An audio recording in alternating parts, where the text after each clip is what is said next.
નમસ્કાર વિદ્યાર્થી મિત્રો, આજે આપણે એક ખાસ અગત્યની ચર્ચા કરવાના છીએ। ખાસ કરીને તમે હવે પરીક્ષા વિશે મૂંઝવણમાં હશો કે હવે પરીક્ષાઓ કેવી રીતે લેવાશે અને સાથે સાથે પરીક્ષાની પદ્ધતિઓ કેવી હશે, પરીક્ષાનું માળખું કેવું હશે, કયા પ્રકરણો નથી પૂછાવાના। તમને ખબર છે કે પૂરેપૂરો સિલેબસ છે તો એમાંથી કેટલાક જે પ્રકરણો છે, કેટલાક ચેપ્ટરો છે એ સ્કીપ કરેલા છે એટલે કે નથી પૂછાવાના, પણ એ કયા ચેપ્ટરો હશે અને જે પૂછાવાના છે એનો ગુણભાર કેટલો હશે, એમાંથી કઈ કઈ તૈયારીઓ કરવી અને આ વર્ષનું એટલે કે જ્યાં કોરોનાનો સમય છે અને એમાં આપણે જે સોશિયલ ડિસ્ટન્સિંગથી ભણી રહ્યા છે કે એક જાતનું આપણે ઓનલાઈન શિક્ષણ મેળવી રહ્યા છે, એ પ્રકારની આ પરિસ્થિતિમાં આપણે પ્રશ્નપત્રનું માળખું કેવું હશે, તો એ તમામ તમને મૂંઝવતા પ્રશ્નો છે એનો જવાબ આ વિડીયોમાં તમને મળી જશે। તો આપણે આજે ખાસ વાત કરવાના છે કે તમારા પ્રશ્નપત્રનું પરિરૂપ કેવું હશે, તમારા પ્રશ્નપત્રનું માળખું કેવું હશે। સાથે સાથે હું તમને તમારું જે પ્રશ્નપત્ર છે એનું જે કેવી રીતે પૂછવાનું છે એક ડેમો પેપર પણ હું તમારા વોટ્સએપ ગ્રુપમાં મોકલી દઈશ। તો ખાસ ચલો ચર્ચાની શરૂઆત કરીએ આપણે કે સૌથી પહેલા તો તમને એ કહી દઉં કે નહીં પૂછાવાના એટલે કે જે આ વખતે પ્રકરણો સ્કીપ કરે છે, નથી પૂછાવાના એ ચેપ્ટરો છે એમાંથી ત્રીજું, 7, 12, 14, 15, 16 અને 21 આ પ્રકરણો છે એમાંથી એક પણ પ્રશ્ન પૂછાવાનો નથી અને એની તૈયારી તમારે કરવાની પણ નથી। હવે જે પૂછાવાનું છે એ શું છે અને એમાં પ્રશ્નો કેવા હશે તો જોઈએ। સૌથી પહેલા કે પ્રશ્નના પ્રકાર પ્રમાણે ગુણભાર, તમને ખબર છે કે તમારા પ્રશ્નપત્રમાં A, B, C, D એમ 4 વિભાગો હોય છે અને કુલ પ્રશ્ન તમારો જે ગુણભાર હોય છે એ 80 માર્કનો હોય છે, એ તમે સૌ બધા જાણો છો। હવે એમાંથી જે સૌપ્રથમ વિભાગ છે હેતુલક્ષી પ્રશ્નો, કે જે હેતુલક્ષી પ્રશ્નો હોય એટલે કે હેતુ સિદ્ધ થયું હોય તો એવા આખા પ્રશ્નપત્રમાં 24 પ્રશ્નો હશે કે જે હેતુલક્ષી પ્રશ્નો હશે। એના 24 તમારે અટેન્ડ કરવાના છે અને એના 24 માર્ક એટલે કે હેતુલક્ષી પ્રશ્નોના 24 માર્ક તમારા માટે રોકડિયા હશે। ત્યાં કોઈ વિકલ્પ નહીં હોય એટલે કે એવું નહીં કે આ પ્રશ્ન પૂછો અને અથવા કરીને બીજો પ્રશ્ન હશે, એ રીતે નહીં, પણ 24 જે હેતુલક્ષી પ્રશ્નો હશે દરેક પ્રશ્ન એક માર્કનો હશે એટલે કુલ 24 પ્રશ્નો થયા અને એ 24 માર્ક છે એ તમારે 24 પ્રશ્નો સાથે મેળવવાના રહેશે। આગળ વાત કરીએ આપણે ટૂંકા જવાબી વાળા પ્રશ્નો, જે આપણે કહીએ છીએ ને 2 માર્કમાં કે ટૂંકમાં જવાબ આપો, તો એવા પ્રશ્નો હશે એ ટોટલ। હવે તમને એમ થશે કે આ વિકલ્પ વિના અને વિકલ્પ સાથેમાં શું છે, હા તમે આ ખાનું ખાસ જુઓ અને આ ખાનું ખાસ જુઓ, એનાથી તમને સમજ પડશે, માઇન્ડમાં એક ક્લિયર થશે કે આ જે છે તમને ખબર પડી કે હેતુલક્ષી પ્રશ્નો છે એ 24 ટોટલ 24 પ્રશ્નો હશે અને દરેક પ્રશ્નનો એક ગુણ હશે એટલે કે ટોટલ 24 માર્ક વાળા હશે પેપરમાં, એ હેતુલક્ષી પ્રશ્નો હશે અને એ 24 માર્કના હશે, એક માર્કનો પ્રશ્ન એમ કરીને 24 પ્રશ્નો। જે ટૂંકા જવાબી વાળા પ્રશ્નો છે એ પ્રશ્નો 9 હશે। હવે એમ થાય કે 9 હશે તો આ 12 શું છે, તો ઘણીવાર તમે પ્રશ્ન લખો છો અને પ્રશ્નપત્ર તમારી સામે હોય છે ત્યારે કોઈ ક્વેશ્ચન આપ્યો હોય છે તો એની અથવામાં એક ક્વેશ્ચન હોય છે જેમ કે ગરીબી એટલે શું અને નીચે લખ્યું છે અથવા કરીને બેરોજગારીના પ્રકારો જણાવો, તો આમાંથી તમારે એક જ કોઈ ક્વેશ્ચન અટેન્ડ કરવાનો હોય અને એટલે એવું શું હશે તો કે આ 12 ટોટલ 12 પ્રશ્નો હશે જે ટૂંકા જવાબી વાળા પ્રશ્નો હશે અને એમાંથી 90 પ્રશ્નો એવા હશે કે જે આ ટોટલ 9 પ્રશ્નો તમારે અટેન્ડ કરવાના થશે। આ 9 પ્રશ્નો તમે લખશો એટલે કે એક પ્રશ્ન 2 માર્કનો હશે અને 9 અટેન્ડ કરશો તો 2 કરી 9 થાય તો 9 ને 18 માર્ક હશે એટલે કે જે તમારો વિભાગ બી છે એ 18 માર્કનો હશે। એમાં તમારે 12 પ્રશ્નો આપેલા હશે પણ તમારે 9 જ લખવાના રહેશે અને એ 9 એ એક પ્રશ્ન 2 માર્કનો હશે એટલે એ ટોટલ 9 પ્રશ્નો તમે જ્યારે અટેન્ડ કરો ત્યારે એ ટોટલ 18 માર્કના થાય। સમજ પડી ગઈ? હવે આગળ જોઈએ આપણે કે વિભાગ સી ટૂંકા જવાબોવાળા પ્રશ્નો કે જે ટૂંકમાં જવાબો આપવાના હોય 3 માર્કના હશે ખાસ કરીને કે આશરે અંદાજે કહીએ તો 60 કે એવા શબ્દો લખવાના હોય તો એમાં ટૂંકમાં 2 માર્કથી વધારે આપણે વધારે જજો લખીએ 3 માર્ક આવે એવી રીતના 60 કે 80 શબ્દો વાળા હશે એવા માર્કો કે જે 3 માર્કનો એક ક્વેશ્ચન 3 માર્કનો હશે એટલે તમારે ટોટલ 6 એ 6 ક્વેશ્ચન લખો ત્યારે એક પ્રશ્નનો 3 માર્ક એમ ટોટલ 6 લખો ત્યારે તમારે 18 માર્ક આવે એટલે કે 6 તરી 18 એક પ્રશ્ન આ જે ખાનો છે એ એક પ્રશ્નનો માર્ક છે અહીંયા એક પ્રશ્ન 3 માર્કનો એવા તમારે 6 ક્વેશ્ચન લખવાના હશે આ 6 ક્વેશ્ચનના જવાબો વ્યવસ્થિત લખો ત્યારે તમારા 18 માર્ક આવી જાય હવે એમથી આ શું છે તો આ ઓપ્શન વાળા પ્રશ્નો છે કે પ્રશ્નો કેટલા હશે ટોટલ 9 હશે એ 9 પ્રશ્નોમાંથી તમારે 6 પ્રશ્નોના જવાબો આપવાના રહેશે સમજ પડી તો આગળ 9 પ્રશ્નો આપેલા હશે એના 6 પ્રશ્નોના જવાબો સાચા જવાબો વ્યવસ્થિત રીતે લખવાના રહેશે કે જેમ કરીને એક પ્રશ્ન લખી તમને 3 માર્ક મળે અને 6 પ્રશ્ન લખી તમને જો મળી જાય તો ટોટલ તમારા 18 માર્ક આવે એવી જ રીતે હવે જોઈએ આગળ લાંબા એટલે કે મુદ્દાસર પ્રશ્નોના જવાબ આપો એવા હશે કે જે વિચારવું પડે એનો જે તમારે મૌલિકતાથી એક લખવાના હોય તો એવા ટોટલ હશે એ ટોટલ 5 પ્રશ્નો હશે સોરી આપણે તમારે લખવાના હશે 5 ક્વેશ્ચન આપેલા કેટલા હશે 7 અને એમાંથી તમારે અટેમ્પ્ટ કરવાના હશે 5 ક્વેશ્ચન આ 5 ક્વેશ્ચન લખો ત્યારે 1 માર્કનો લેખે 4 ગુણ હોય અને 5 લખો તો 5 × 20 એટલે 5 એ 5 ક્વેશ્ચન લખી દો ત્યારે તમને એના 20 માર્ક પૂરા મળે ફરીથી એકવાર વ્યવસ્થિત રીતે બીજી વાર સમજો જો કેવી રીતે હશે તો કે જે હેતુલક્ષી હશે પ્રશ્નો વિકલ્પો વાળા હોય કે બીજા કોઈ પણ રીતે નીકળી શકે તો હેતુલક્ષી પ્રશ્નો એનો 1 ગુણ હશે 24 એ 24 લખશો ત્યારે એના 24 માર્ક મળશે વિભાગ બી હશે ટૂંકા જવાબો વાળા આપેલા હશે ક્વેશ્ચનો 12 પણ તમારે એમાંથી 9 જ લખવાના અને એ 9 લખશો ત્યારે એક પ્રશ્નનો 2 માર્ક હશે એટલે 9 લખશો ત્યારે 9 દૂને 18 માર્ક પૂરેપૂરા મળશે આગળ જોઈએ ટૂંકા જવાબી એટલે કે જેના 3 માર્ક હોય છે ટોટલ આપેલા હશે પ્રશ્નો 9 અને એમાંથી તમારે લખવાના હશે 6 એક પ્રશ્નનો 3 માર્ક એટલે કે 6 તરી 18 ટોટલ 6 એ 6 ક્વેશ્ચનના તમે સરસ રીતે સાચા જવાબો લખશો ત્યારે તમને એના 18 માર્ક પૂરેપૂરા પડી જશે એટલે કે એક પ્રશ્નના 3 માર્ક હશે અને 6 તરી 18 એટલે 6 એ 6 પ્રશ્નોના જવાબો વ્યવસ્થિત લખતા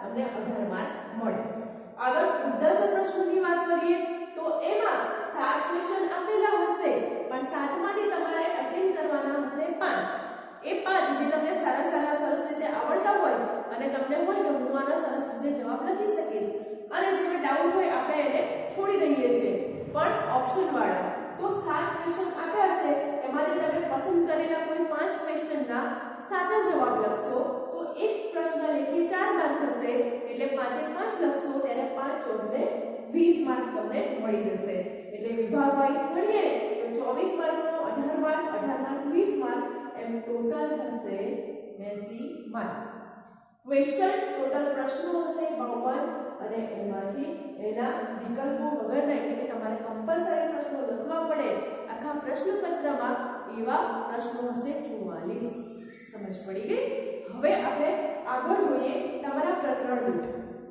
પ્રકરણો પૂછવાના છે નથી પૂછવાના એ ધ્યાનમાં રાખવાના પણ એમાં વધારે બર્ડન મગજ નથી ચલાવવાનું કે નથી પૂછવાના એમાંથી કંઈ નથી પૂછવાનું હવે જે પૂછવાનું છે એમાંથી કયા પ્રકરણમાં કયું પૂછવાનું છે શું છે ઘણા લોકોને એમ થશે આ બધું શું છે તો આવી રીતે પણ હંમેશા એક તમારી સામે એક લક્ષ્ય હોય તમે એમને રોજ બુકના 4-5 પાના વાંચો બધું જ વાંચો એના કરતા એક ટાર્ગેટ સાથે એક લક્ષ્ય સાથે વાંચો કે સૌથી પહેલા ખબર કે આમાં સૌથી વધારે જે ગુણભાર ધરાવતું ચેપ્ટર છે કયું છે તો આમાં સૌથી વધારે ગુણભાર ધરાવતું ચેપ્ટર હોય તો મને અહીંયા 9 માર્ક વાળા 11 માર્ક વાળો સૌથી વધારે દેખાય છે તો સૌથી પહેલા તૈયાર કરીશ 11 માર્ક વાળું ચેપ્ટર કે જેમાંથી સૌથી વધારે ગુણ નીકળશે અને સૌથી વધારે એના પ્રશ્નો હશે તો જ્યારે તમે એક ટાર્ગેટ રાખીને જ્યારે વાંચો છો ત્યારે એનું તમને સચોટ પરિણામ મળે મજૂરી કરો અને મહેનત કરો, આ બંનેમાં ફરક હોય છે.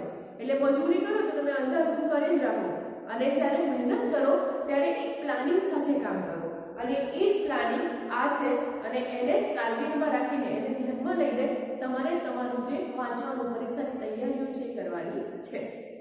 હવે આપણે પ્રકરણની વાત કરીએ કે કયા પ્રકરણમાંથી કેટલા ગુણનું પૂછાશે.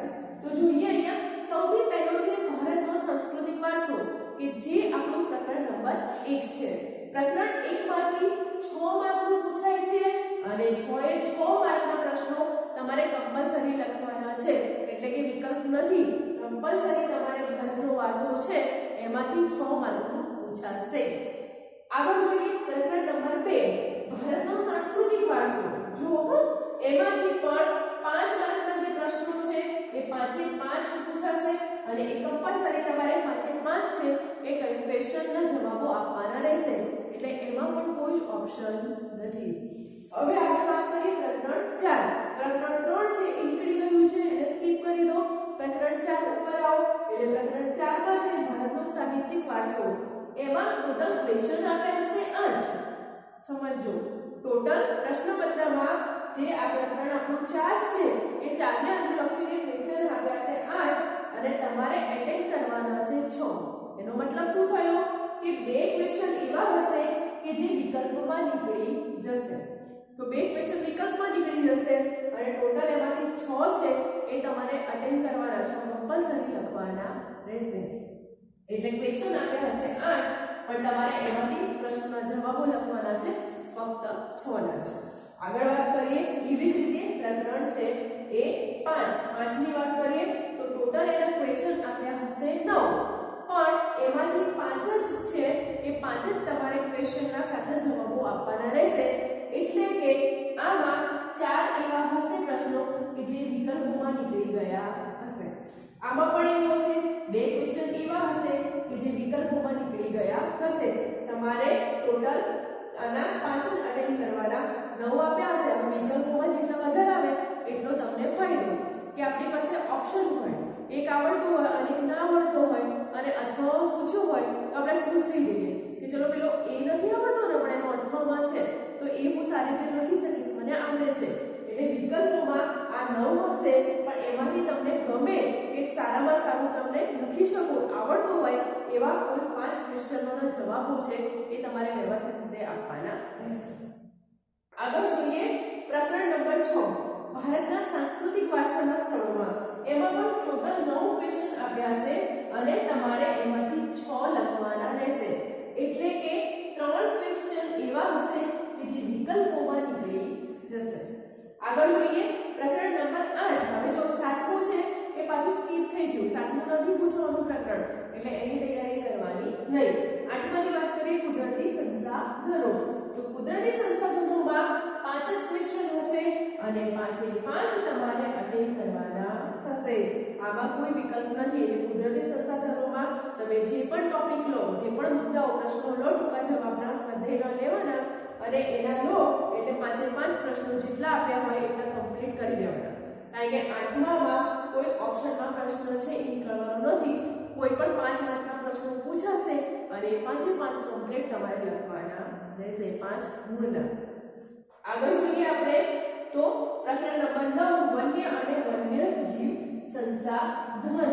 એનું તમે જુઓ તો 8 એના ગુણનો હશે કે 8 ગુણના હવે એવા 2 માર્કમાં પણ નીકળી શકે છે, 1 માર્કમાં પણ નીકળી શકે છે, 3 માર્કમાં પણ નીકળી શકે છે, પણ ટોટલ 8 ગુણનો એક ક્વેશ્ચન હશે, અને એમાંથી તમારે વિકલ્પ વિનાના જે ગુણ છે 6, એટલે કે 6 7 ને 8 2 એવા ક્વેશ્ચન કે જે વિકલ્પ વિનાના હશે.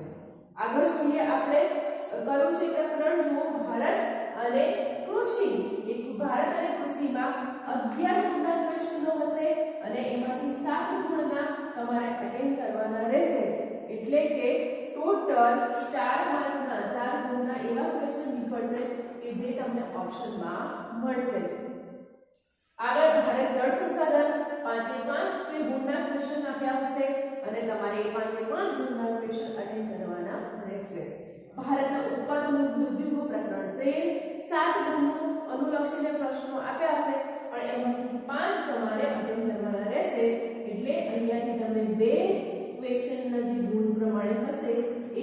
વિકલ્પમાં નીકળી જશે. હોઈ શકે છે 2 માર્કનો એક પ્રશ્ન હોય અને એ વિકલ્પમાં નીકળી ગયો. આગળ જોઈએ બાકીના 17 એટલે જો 13 છે તે પછી 14 15 અને 16 એ નીકળી ગયા, સ્કીપ કરી નાખ્યા છે, નથી પૂછવાના. પ્રકરણ 17 છે એમાંથી 9 ગુણ હશે અને એમાંથી તમારે 6 છે એ 6 ગુણને અનુલક્ષીને લખવાના રહેશે. એટલે 1 માર્કનો પણ હશે, 2 માર્કનો ક્વેશ્ચન હશે, ટૂંકમાં તમારે 6 માર્કનું હશે. એ 6 માર્કનું લખવાનું રહેશે. 9 એનો ગુણભાર આપેલો છે. આગળ જોઈએ ભાવ વધારો અને ગ્રાહક જાગૃતિ. આ પણ વધારે વેટેજ વધારે ગુણભાર ધરાવતું પ્રકરણ છે, જે 11 ગુણભાર ધરાવતું હશે. એટલે એમાંથી કુલ 7 ગુણભાર એટેન્ડ કરવાના હશે, એ પ્રશ્નો એટેન્ડ કરવાના હશે. એટલે ટોટલ 4 હશે. તેથી 4 ગુણભાર હોઈ શકે છે. 4 માર્કનો એક પણ પ્રશ્ન હોય અને 2 માર્ક કરીને 4 માર્ક એટલે 2 પ્રશ્નો પણ વિકલ્પમાં નીકળે. ટૂંકમાં 4 માર્કનો એવો કોઈ પ્રશ્ન હશે કે જે 2 માર્ક કરીને 2 પ્રશ્નો વિકલ્પમાં નીકળતા હશે, અથવા તો 4 માર્કનો એક પ્રશ્ન હશે એ પણ વિકલ્પમાં નીકળતો હશે. ટોટલ 4 ગુણનું કોઈ હશે કે જે વિકલ્પમાં નીકળી જશે. એટલે 7 ગુણ ધરાવે છે. આગળ 19મું પ્રકરણ માનવ વિકાસ. એમાં પણ 8 ગુણભાર ધરાવતું છે, એમાંથી 5 ગુણભાર ધરાવતું છે. એ તમારે પ્રશ્નો અટેન્ડ કરવાના રહેશે.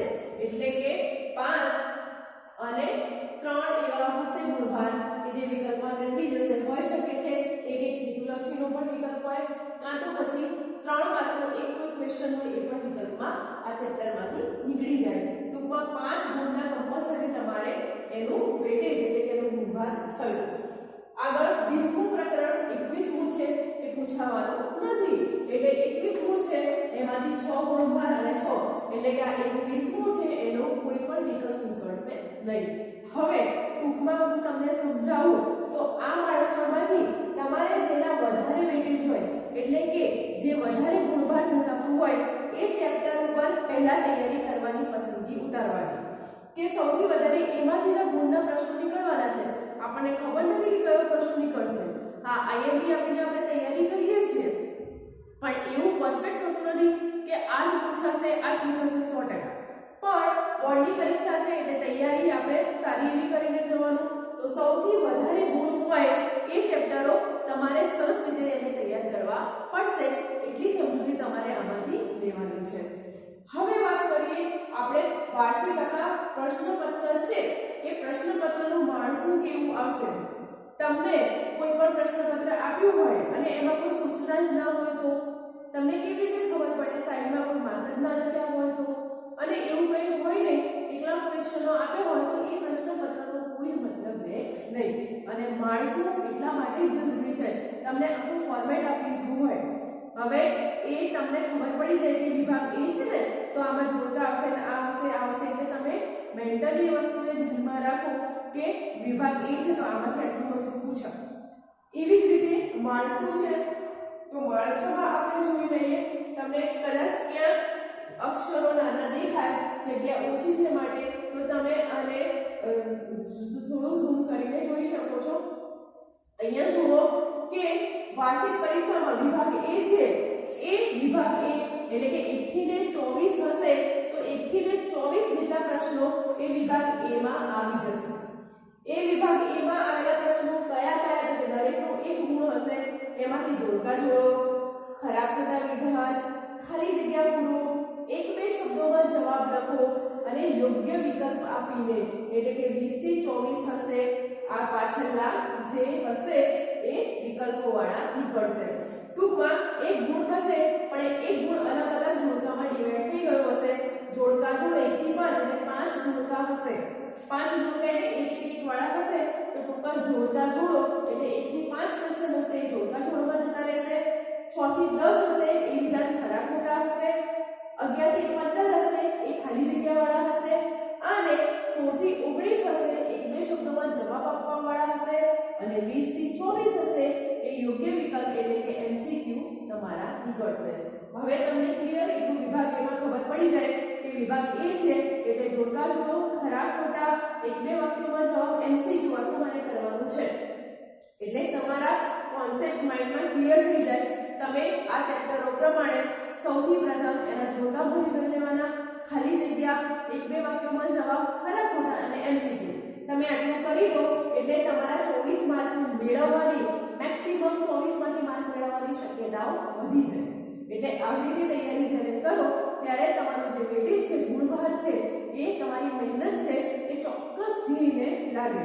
એટલે આવી રીતે તૈયાર કરવાનું કે જે પણ છે એ વિભાગ એ છે, તમારો વિભાગ એ સૌથી પહેલા જોડકા જોડ તૈયાર કરો, વિકલ્પો તૈયાર કરો, ખાલી જગ્યા, ખરા ખોટા અને એમસીક્યુ એ કરો એટલે તમારી વિભાગ એ ની તૈયારી તમારા 24 માર્ક છે એ 24 માર્કનું તમારું જે રીડિંગ છે, વાંચવાનું છે એ પરફેક્ટલી થઈ જાય.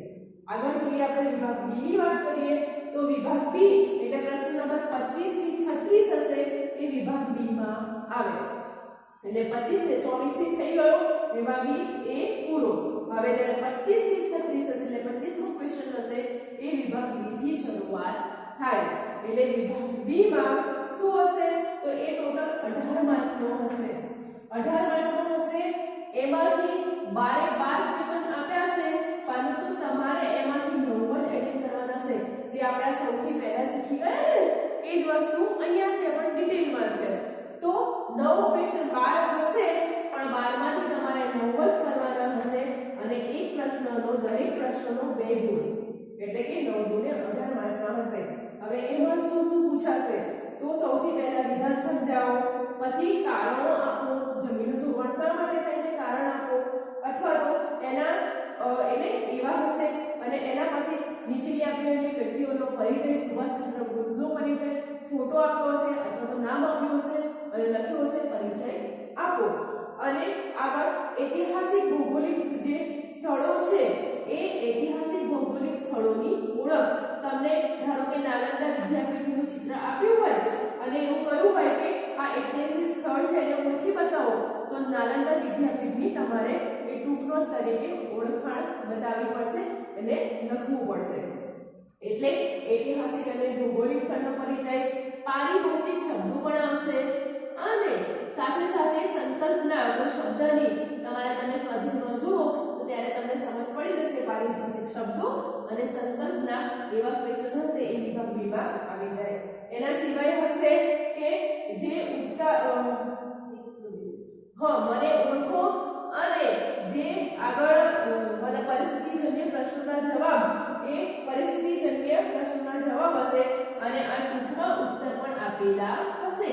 એટલે ટૂંકમાં ઉત્તર ટૂંકમાં વિભાગ બી માં ઐતિહાસિક સ્થળોની ઓળખ હશે, સાથે સાથે ટૂંકમાં પ્રશ્ન પૂછ્યા હશે કે ટૂંકમાં જવાબ આપો એવો પ્રશ્ન હશે, કારણ હશે કારણો આપો અથવા તો વિધાન સમજાવો એ રીતના હશે, પરિસ્થિતિજન્ય પ્રશ્નોના જવાબ કોઈ પરિસ્થિતિ આપી હોય અને એ આધારે પ્રશ્નોના જવાબ. હવે એ રીતે તમારે સ્વાધ્યાયમાં જોઈને તૈયારી કરવાની રહેશે. વ્યક્તિઓની ઓળખ કોઈ વ્યક્તિનું આપ્યું હશે કે સ્વતંત્ર સેનાની તરીકે ઘણા બધા વ્યક્તિઓ છે તો એવા કોઈ જાણીતા વ્યક્તિનો પરિચય આપવાનું કહ્યું હશે અને ભૌગોલિક સ્થળો ઐતિહાસિક સ્થળોની ઓળખ હશે. તો આટલું હશે એ વિભાગ બી માં કે જે 25 થી 38 ક્વેશ્ચનમાં હશે અને ટોટલ 9 ક્વેશ્ચન 12 આપ્યા હશે પણ 9 પ્રશ્નોના જવાબો તમારે લખવાના રહેશે અને એક પ્રશ્નનો જે જવાબ આપો સાચો એના 2 માર્ક હશે એટલે 9 ગુણે 18 વિભાગ બી હશે એ 18 માર્કનો રહેશે. આગળ વાત કરીએ વિભાગ સી એટલે 37 થી લઈને 45 એ વિભાગ સી છે. 37મો પ્રશ્નની શરૂઆત થાય એટલે તમારો વિભાગ સી શરૂ થઈ ગયો. એમાં હશે આશરે 60 થી 80 શબ્દોમાં જવાબ આપો. 9 ક્વેશ્ચન આપ્યા છે પણ એમાંથી તમારે 6 પ્રશ્નોના જવાબ અટેન્ડ કરવાના રહેશે અને એક પ્રશ્નનો 3 ગુણ હશે. એટલે આમાં પણ વિકલ્પોમાં નીકળી જાય તો તમને ફાયદો થાય. જો ના આવડતું હોય તો એની અથવામાં તમે કોઈ સારું આવડતું હોય પ્રશ્નનો જવાબ એ લખી શકો છો. એટલે 9 ક્વેશ્ચન આપ્યા છે પણ તમારે 6 પ્રશ્નો અટેન્ડ કરવાના, એના જ સરસ રીતે સાથે જવાબો લખવાના તો એક પ્રશ્ન લખી તમને 3 ગુણ મળે એટલે કે 6 તરી 18 વિભાગ સી 18 માર્કનો હોય. હવે એમાં શું શું પૂછાય તો ટૂંક નોંધ હોય, તફાવત આપો એ હોય, ઉચ્ચ વૈચારિક કૌશલ્ય ધરાવતા પ્રશ્નો તમને મનોમંથન કરાવે, ઊંડું વિચારવાની જે બુદ્ધિ સૂઝ પ્રમાણે હોય તો એ મૌલિકતાથી જવાબ આપો એવા પ્રશ્નો હશે લાંબા. જે નીચે આપેલા સ્ત્રોતો વાંચો અને જવાબ આપો એવા કોઈ પ્રશ્નો હશે એ તમારે સ્વાધ્યાયમાંથી શોધી રાખવાના કે આવા પ્રશ્નો કયા દેખાય છે અને એના તરફ ધ્યાન આપવાનું એ વાંચવાનું. ચિત્રોને જોઈને જવાબ આપો. જે મેં તમને શીખવાડ્યું અગાઉના લેક્ચરમાં કે ડાંગરનો ઊભો પાક હતો, પાણી ભરેલું હતું અને એવું ચિત્ર આપેલું હતું અને એ જોઈને જવાબ આપવાનો હતો. એટલે ડાંગર જોઈને લાગે પાણીથી ભરેલું હોય ત્યારે એટલે ડાંગર જ હોય અને ડાંગર વિશે તમારે ટૂંકમાં અમુક માહિતી આપવાની હોય. તો એ પ્રકારના પ્રશ્નો હોય. મુદ્દાસર જવાબો આપો અને ઉપાયો, અસરો, પરિણામો અને પરિબળો. આવો એક ક્વેશ્ચન હોય. જમીનનું ધોવાણ એટલે શું? જમીનનું ધોવાણ અટકાવવાના ઉપાયો. જમીનનું ધોવાણ થવાથી શું અસરો થાય?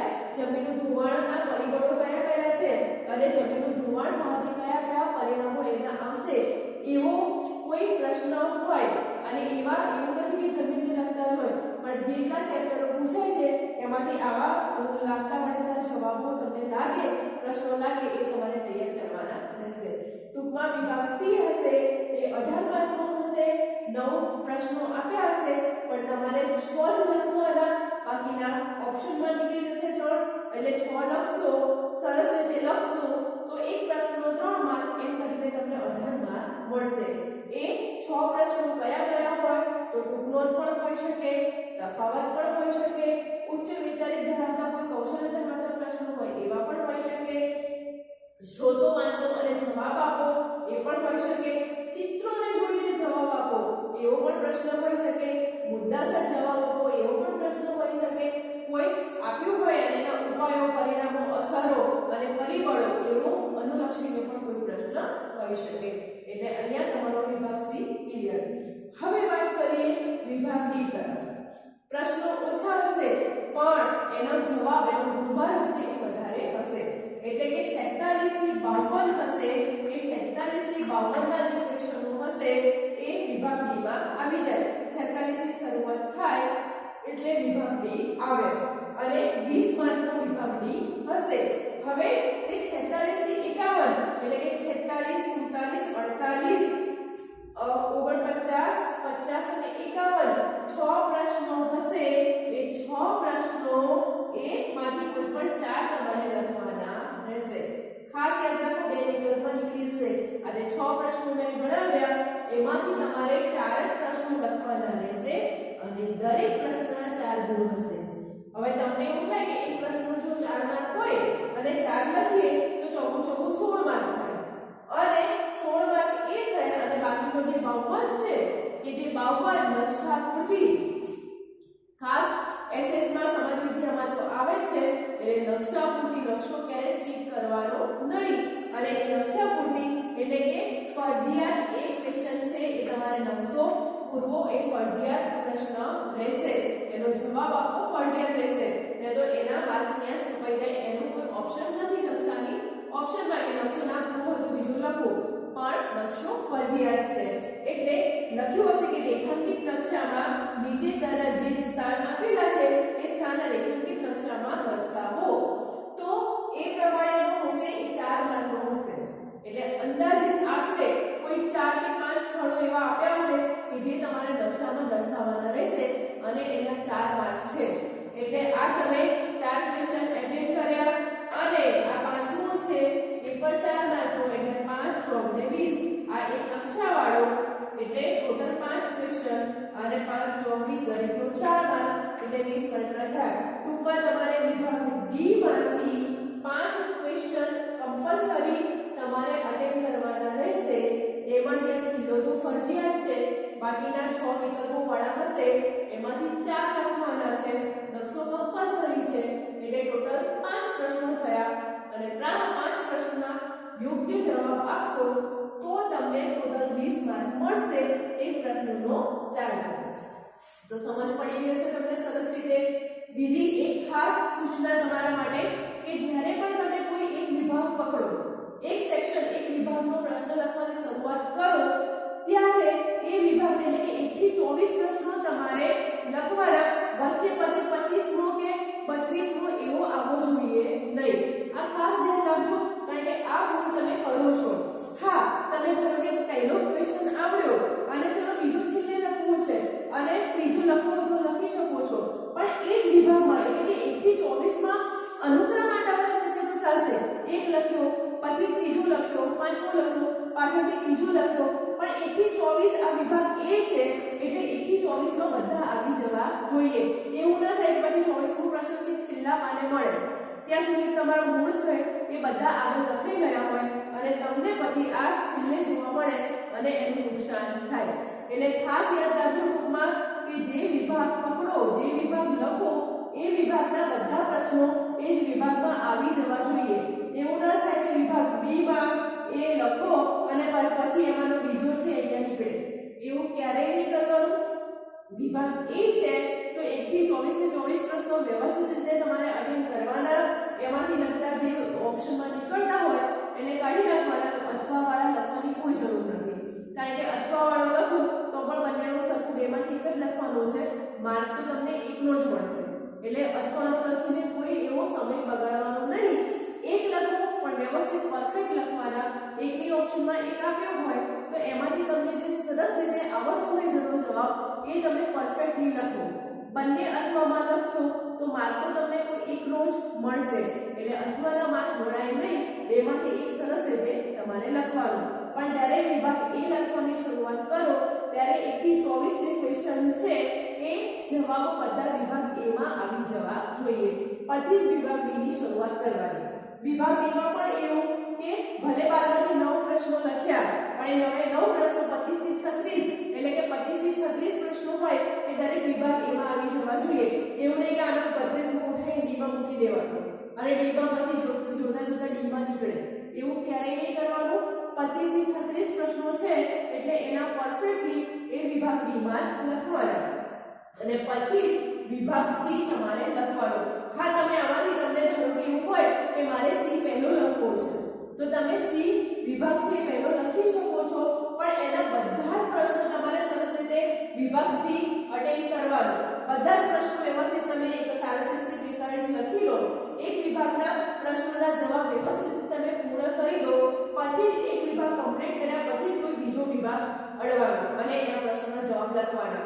અડધું આમાં હોય, અડધું આમાં હોય, અડધું આમાં હોય, મિક્સ મેચ બધું ભેગું થઈ જાય એવે વ્યવસ્થિત રીતે પ્રશ્નોના જવાબ એટલે કે એવા ગૂંચવણવાળા જવાબો આપવાના નહીં અને એવા ગૂંચવણવાળા ક્રમમાં ઊભા કરવાના નહીં. કારણ કે સરવાળે શું થશે કે તમને નુકસાન થશે. કોઈ પ્રશ્ન સ્કીપ થઈ ગયો અને દેખાયો નહીં તો એનો માર્ક મળવાનો રહી જાય, બાય ચાન્સ થઈ શકે.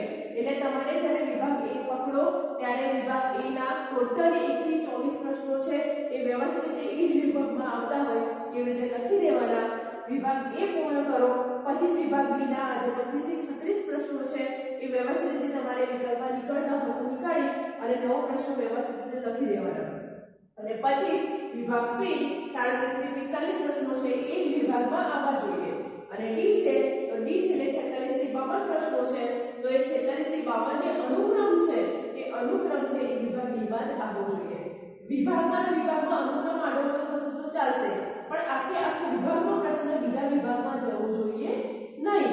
આ ખાસ ધ્યાન રાખજો. તમને આના સિવાય પણ જે તમારું પ્રશ્નપત્ર છે એ પ્રશ્નપત્ર પણ તમારા સુધી પહોંચી જશે લિંક થ્રુ, ગ્રુપ થ્રુ.